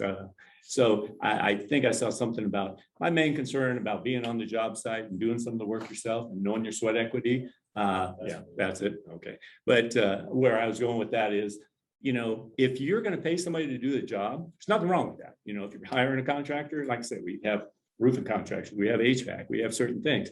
But there's certain things like if somebody's going to come in, a plumber's going to replace a garbage disposal, and they're going to charge me $300, $400, $500. I'm like, whoa, hold on, back up. I know I can go buy those things at Home Depot for $68 or Costco for $89 or whatever. And it takes an hour's worth of time. Why am I paying $500? It's crazy. And so, you know, I've done it years and years and years. Anthony's done a few of them himself. I know he has over the years, but you want to know what that cost is. So the contractor comes in and again, they can go make money somewhere else and that's fine. But if they come and say, hey, Chris, it's going to be $300. I'm like, whoa. Hey, I've already got the garbage disposal. I just need your time and your expertise. How much you charge per hour? Okay. It's, you know, $60, $70, $80, depends on what market you're in. So, okay. So $150, 2 hours, $75 an hour. And it shouldn't even take them 2 hours, but if it does, so you're gonna do it for $200, not $400 or $600. And that's just one example. But, and I'm not saying contractors are doing this on purpose, but they can get paid those dollars for their expertise. And that's fine. And you just, when you're on the job and you're seeing what they're doing, or you're doing some of that work yourself, you understand what it should cost. And it goes back to know your cost, because if you're going to pay somebody to do the work, just make sure they're giving you a fair price. And there's nothing wrong with getting multiple bids. But like I say, you're going to get a team of people you build over time that are going to give you fair prices. And again, they'll go do the same job for somebody else and they will charge them more because they can demand that. But take care of them and they'll take care of you. So, and like my handyman, garbage disposal, we were building a fence and he went to like a 2-hour break. He said, I gotta go put my garbage disposal. I was joking and I was like, how much are you in charge? I was like, $450. He smiled and he's like, how'd you know? And I was like, I just random thought. He's like, yeah. I'm like, it's gonna take you probably 45 minutes to get over there. That'd be an hour to do it and come back. And he's like, probably. I was like, to me, it's like, but until you've done it several times and you've gone through the experiences, like, and you don't know that as a homeowner, especially anytime homeowner buyer, you get overwhelmed, right? Your garbage just starts not going down or anything like that. It's fun experiences wise. But as an agent too, it opens opportunities. So everyone in that, like I said, everyone in that street knows I'm an agent too. I'm not just an investor, right? So neighbors will come out talking about real estate. They want to talk about how the market's doing, what's going on, like where do I see what's going on in the market, or they want to talk about kind of like expansions. Like in this neighborhood, there's a lot of kind of we're doing a lot of roads, kind of asking questions, or they want to talk to like, oh, I have a friend that wants to buy a house or we're looking for homes. By me being there as an agent, I'm top of mind, right? All the neighbors see me walking in the house. They see me doing it. They see me answering their questions, helping them out. The neighbor next door, we were trying to try to buy her house. Her mother just passed away. They had another girl that came and bought it, but she's never sold a home before. So they already had an agreement that the deal and we got them closed and everything.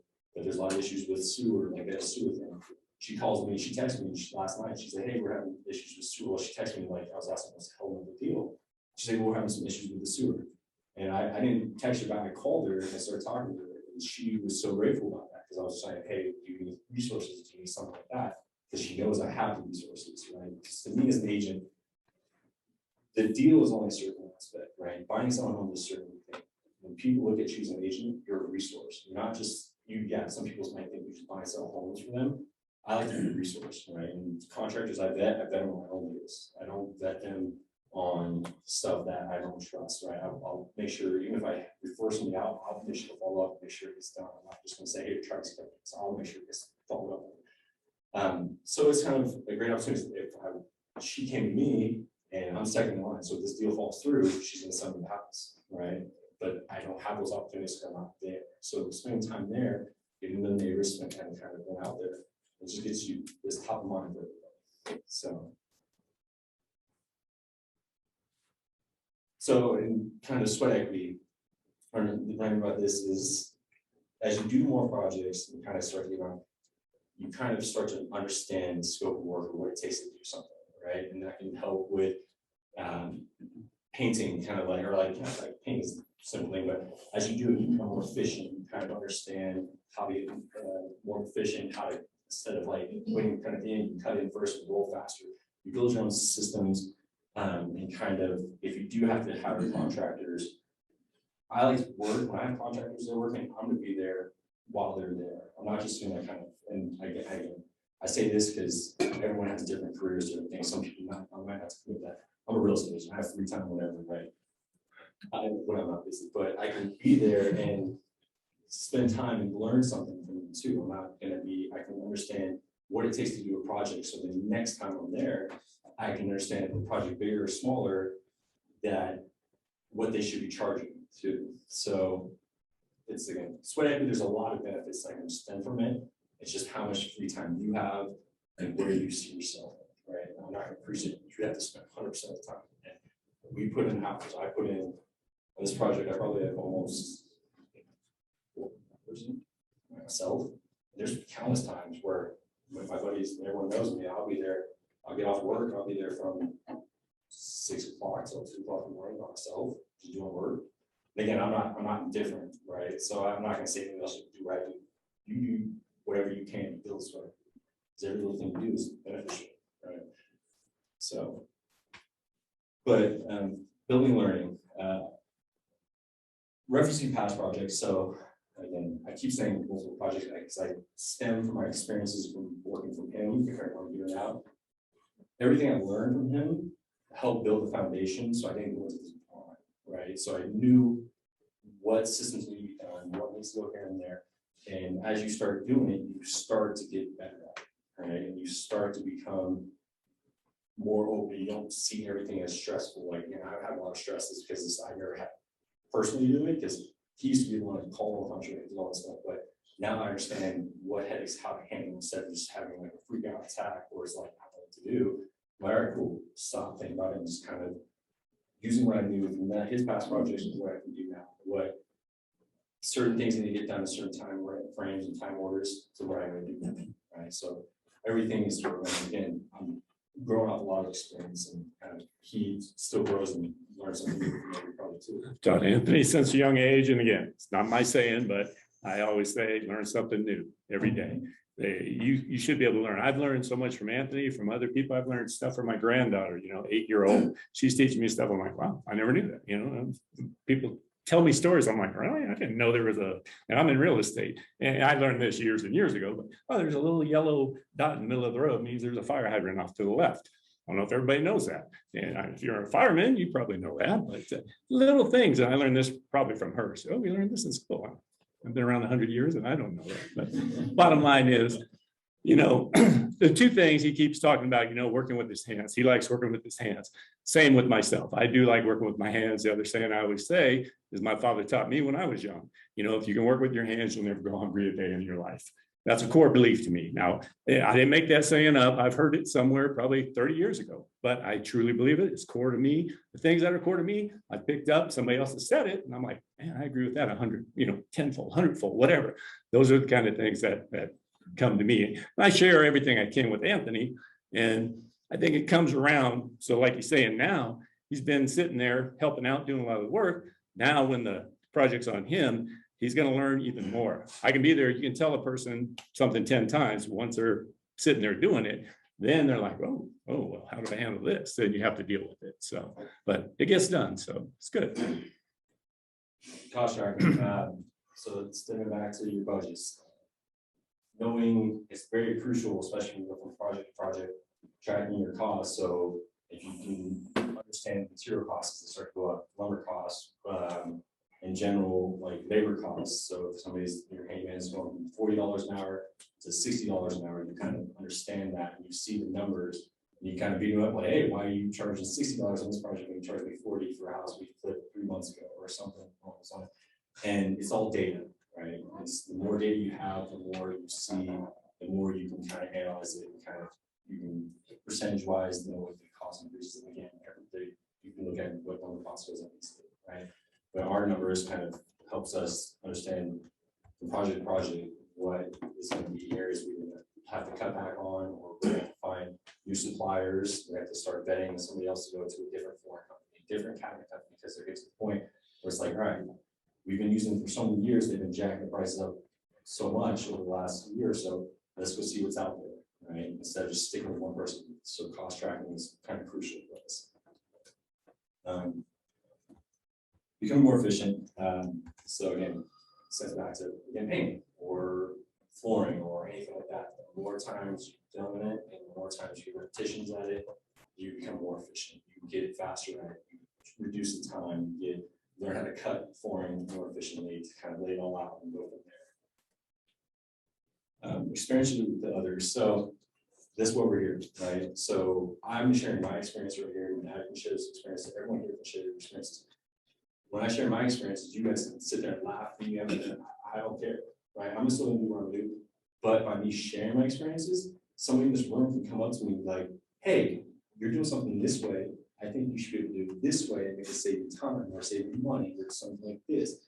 And that's helping me grow. Again, there's no secret sauce to this thing, right? Everyone there has their own programs and all their own things. It's just willing to share. I'll share anything. I'm not going to be exclusive because I have some secret thing. I'm willing to share because somebody here might have something that's better. I'm willing to share because it's going to help me grow and get better. Right? Not just being stubborn and saying, no, you're wrong or you're right. Being exclusive. Right? Every person has something. Everyone has a background and experiences. So. And he's right. It all goes back to, you continue to grow throughout life, learn something new every day as we get older. And I truly believe that too. So, and he's done well doing that. So, and he's growing. Yeah, I just want to thank you for your time with us, kind of share our experiences. That's my information. I have some business cards lying around. He didn't bring any cards. Yeah, how dare you? I'm an old real estate agent. I'm an old broker. I have cards. I just forget. But yeah, reach out to Anthony and he can help you out, answer questions for you. And again, I'm sure you guys, there's people in this room probably have a lot more experience in the investing side, a little less experience, new to the business, but it's time. You just put in some time and it'll be interesting to see where we're at. So Anthony, you kind of left us hanging. What's the status of it? No, we're going back to it. Yeah, we'll be there when we leave here tonight. That's why I'm in So town. when do you think you're gonna be done? Well, I wanted to be done in October, but because he has 2 weeks in Sacramento. Mm-hmm. And when I got the project, I was like, cool, because I'm going to get it done. Because I was like, my whole thing was, I wanted to get it on before November. Again, the seasonality. I don't want to put something on the market. I want to get it on October 1st. And then the headaches, because I don't want to go in November and miss it, and all of a sudden people are leaving for holidays, all these slow down a little bit. Then he gets delayed on his project 2 months, has me crawling underneath mobile homes and all that crazy things. And it kind of pushed my timeline back and again, throw away the whole timeline thing. I realized the thing that was holding us up was his project. So I kind of from my side helped him out, get him done, free up his time to come up here. Because there's certain things, again, I don't know. There's things that he has knowledge that I can call him and say, hey, I can do this, but I'd rather just spend the time to get his thing done and get him up here, which leads to be long hours because we just got back from Kansas. His properties out there. We were there for 4 days and probably put in 4 days. We probably averaged 15 to 16 hours a day. And that's another saying, I don't know where I heard it, but it stuck home with me was, if you can't get to your property on a horse in 2 hours, don't buy it.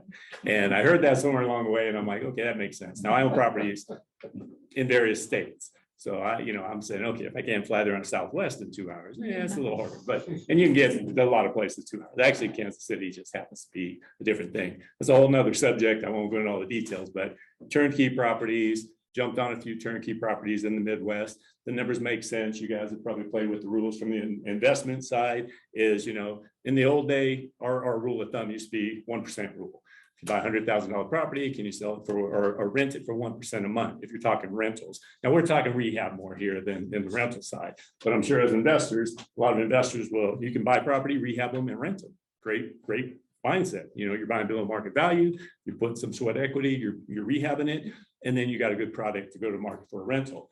But as you age, you want to say, okay, I want to back out the rehab aspect of it. I'll pay somebody, they're buying it wholesale, they're doing the rehab, I'm paying a close to market value for it. But in the Midwest, you can buy properties $125,000, $135,000, rent them for $1,200 a month.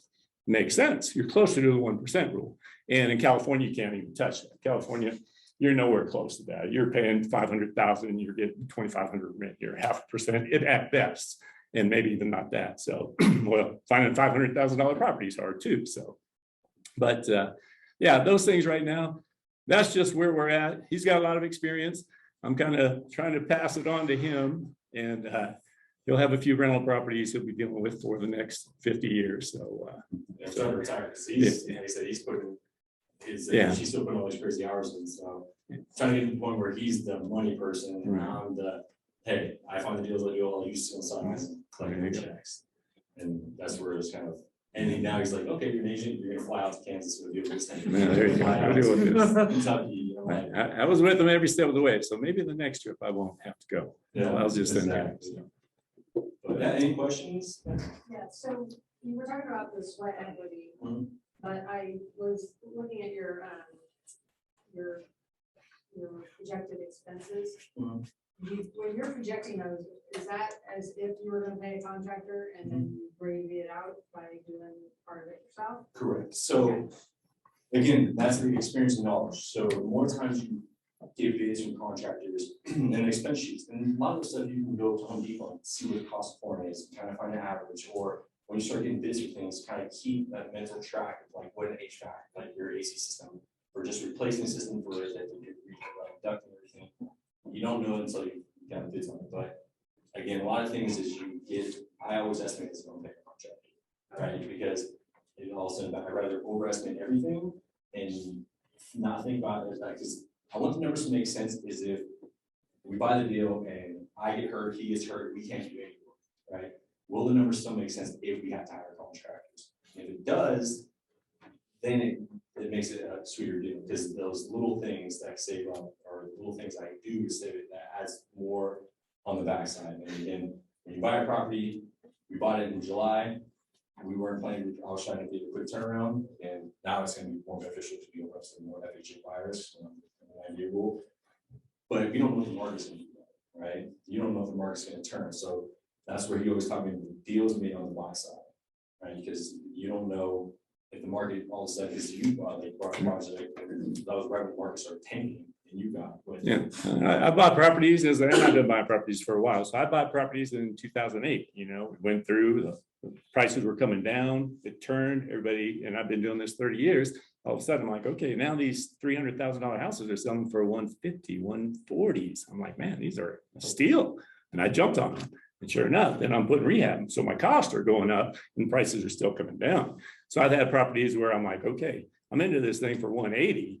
And now it's sitting in the, 190 range. So am I going to break even? Fortunately, I did on that one deal that I bought. It was an online auction too. And sure enough, I made probably $6,000 on the deal, which wasn't bad, but I had a lot of money into it. Percentage wise, terrible. You look at it on paper, you're like, why would you even do that? Of course, that doesn't make sense after the fact. And, a lot of times, like Anthony was talking about too, a lot of people who are true investors will tell you all the time, time is money. It is. Time is definitely money. If you're borrowing hard money and that clock's ticking and you drag a project on for 4 months, yeah, you're gonna eat into your profit real quick. And so that's why you want to have, if you have other sources, if you're own private money or your own money, if you have money to buy it, you have a little more leeway with that aspect. But the bottom line is, he had mentioned the 90-day rule for FHA in the past, buyers, if you're buying and selling it to an investor, or you held it less than 90 days, FHA won't finance it. I don't know if Ginger remembers this. They're getting more lenient on that. Now it requires a second appraisal. Now there's certain things, and you can get FHA loans, sooner within that 90-day window.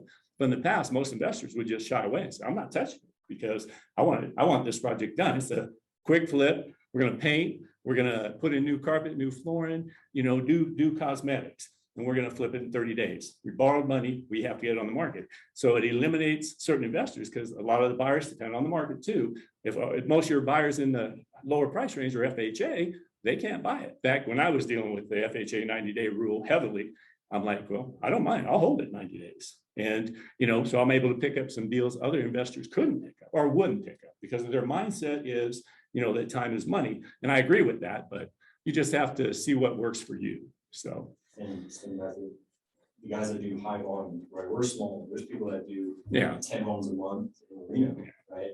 And they're hiring all contractors. So all their members are just contractors, right? So like I said, I'm using the same system because I know that we have some time. I'm going to put equity into it, but I'd rather overestimate my expenses and save money and add it to my number on the backside. So first off, thank you guys for coming in and appreciate you coming out of Sacramento. My question is for you, since you did use your VA loan, how did you use it to your advantage throughout your lifetime? And if you could redo it, how would you leverage it better? Well, honestly, and as you know, with the VA loan, I did finance it for 10 years too. So in my career, and I used it personally. Right out of the military, bought my first house, zero down. That the benefit was zero money down. You could use your VA benefits, get that zero down loan, did that.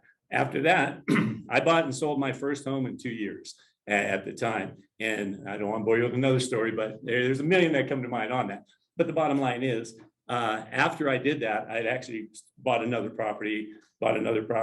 And the second property, I had cash from that first property. Within 2 years, I built equity. I went in, did a landscape, and did all that. Not on purpose, not as an investment, but I built some good equity. So on my next deal, I was able to put 60, 70,000 down. So I had a down payment. I didn't even have to use my VA loan. But as you know, once you pay your VA loan off, you have the right to reuse it again on another property. I have never used my VA loan again since. And I'm not saying that's right or wrong. It is a good benefit and it would make sense to use it again. But, I was fortunate enough to where I built some equity in that first home. So I haven't used it again. So if you have the ability to use it, definitely use it with zero down, owner occupied, obviously. And, in the finance world, owner occupied, the intent has to be to owner occupied because in the military, you can buy a house on Thursday and all of a sudden you get deployed somewhere. So the reality of it is your intent was to move into it. There's been VA loans that people have never moved into the home. They've closed the deal and they're going to move in and then they're out of there. They're moving. And I'm not saying to do that, but the bottom line is it's a benefit. Definitely use it if you have that resource for no money down for your own properties. Chris, thanks for your service. Thanks, A sir. question with regard to competition. Mhm. Are you worried about the competition in your area in Sacramento? And for Anthony, Mhm. are you concerned about the competition in this area, namely two firms whose names I will not mention, but these firms are constantly advertising on TV, namely Channel 2. And so how are you folks dealing in general with the competition which is out there, which is advertising profusely? Right.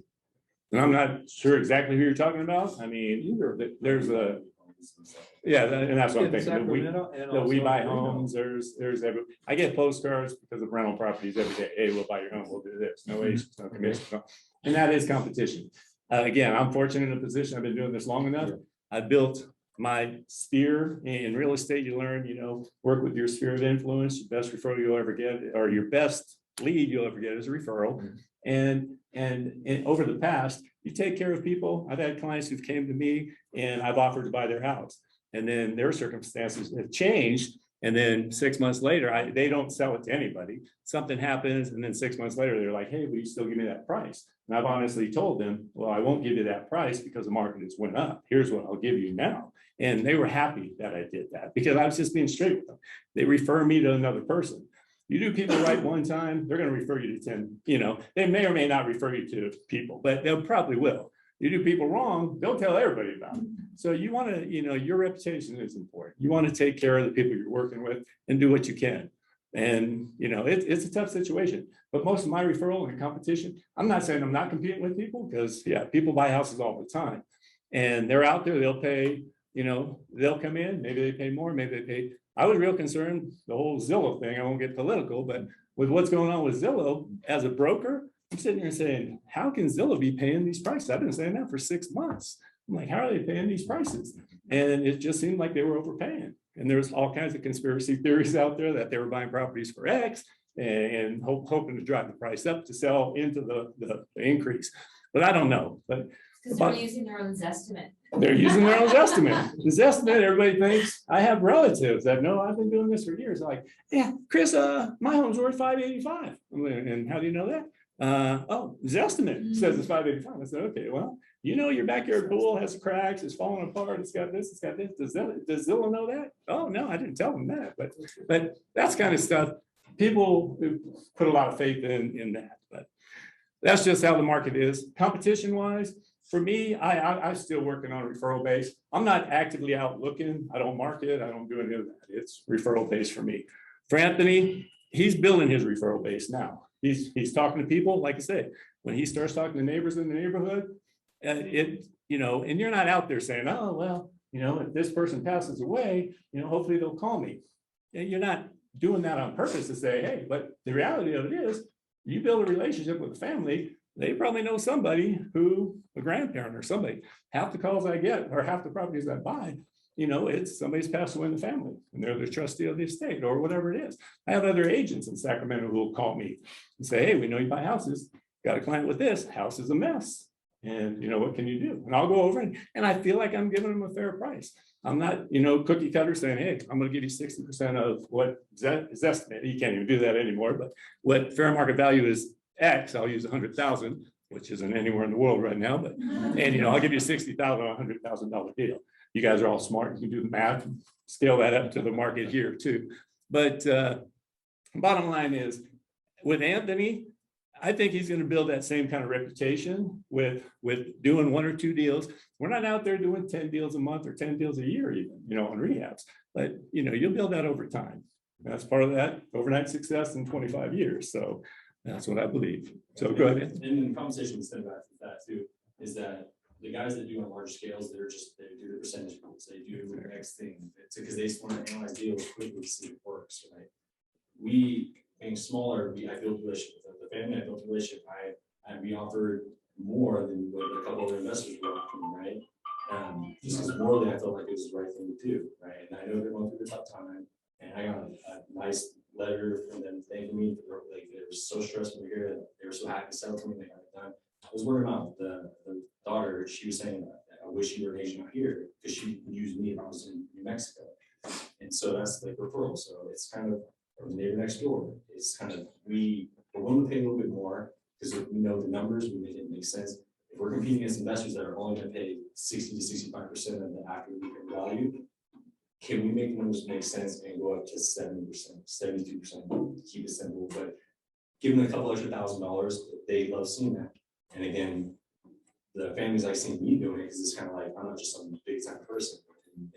And I send pictures to the people or anything like that. I let them know that it's actually I'm doing it, not just turning burn, right?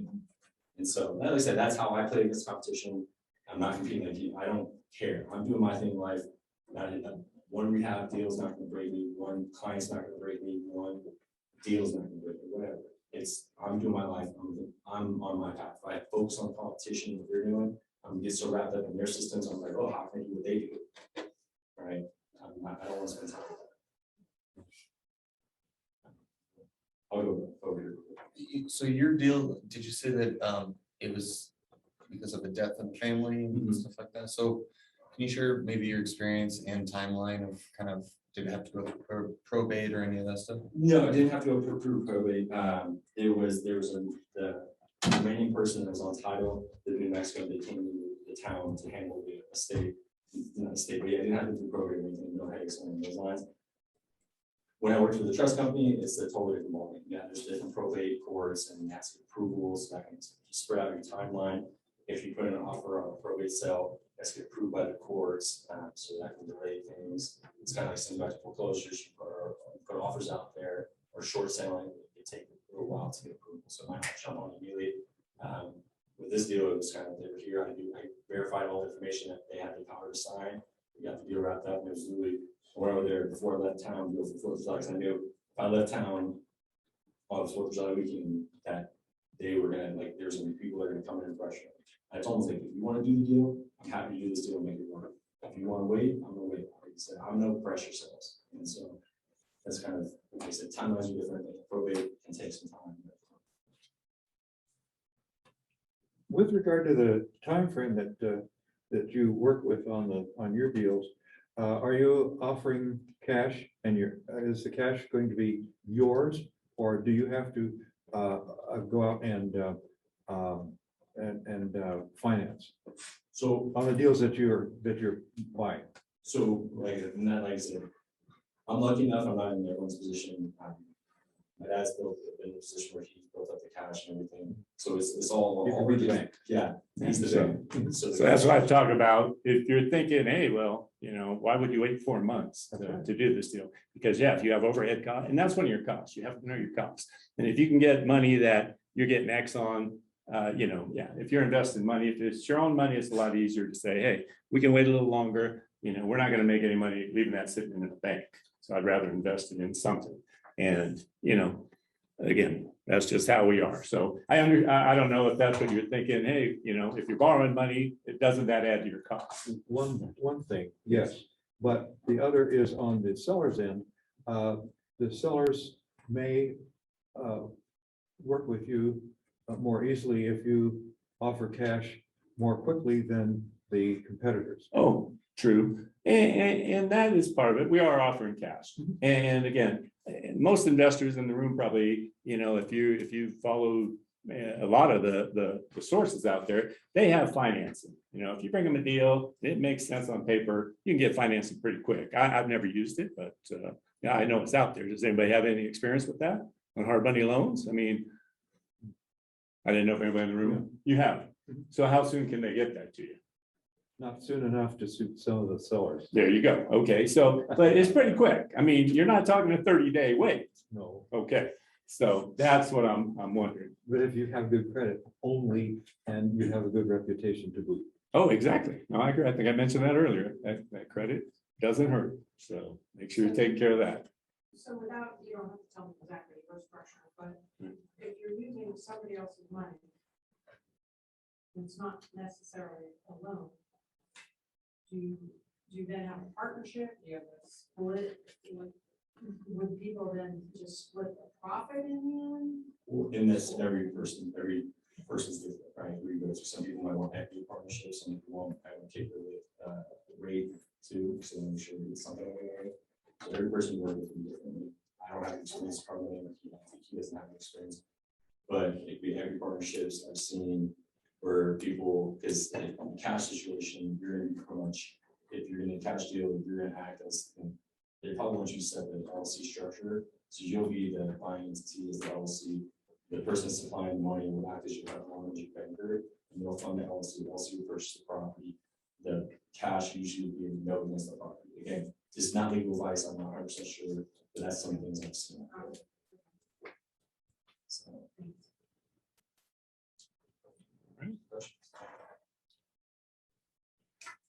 Just comment on hard money, it's just like your suppliers, you start using the same guy, you can get financing in a couple of days. And that's what I thought. Right loan value and the relationship.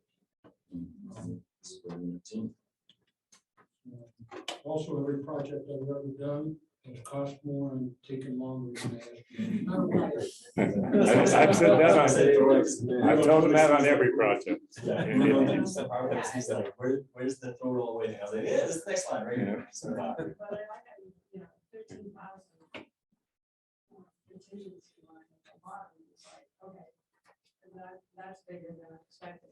And it's relative to the cost of the property too, and what you know, like I Well, said, and that particular project looked like it didn't really want to be. they did. Is that the project? In the end, we'll have another column with actual costs. Yeah. Okay. That's the whole cost. Right. He beats me up because, man, in college, he learned Excel, a lot of nice things. I learned Excel 100 years ago when I was a network engineer, and I set up my own stuff. And I've had tax advisors say, hey, you have, 3 properties. Yeah, no problem. Straightforward. Oh, you have 4 properties. No problem. Oh, you have 5 properties. Oh, you have to pay extra for an extra form because once you go over 4 properties, you have to have an extra form. And those kind of things add up. So I've always, built my own Excel spreadsheets. And I use them for me, nobody else. I'm not saying they'd work for anybody else. So he'll take a look at it and say, hey, why don't you do this, this, this, this? Great ideas, incorporate it, do it. And that's what he's doing. So he's taking some rough, raw, old material and kind of modernizing it for himself. And I think that's helpful. But everybody will have their own system. Yeah, geez, Yeah, keep it simple, keep it simple. Don't get too complex. But- All right. thanks. Thank you. Hopefully we didn't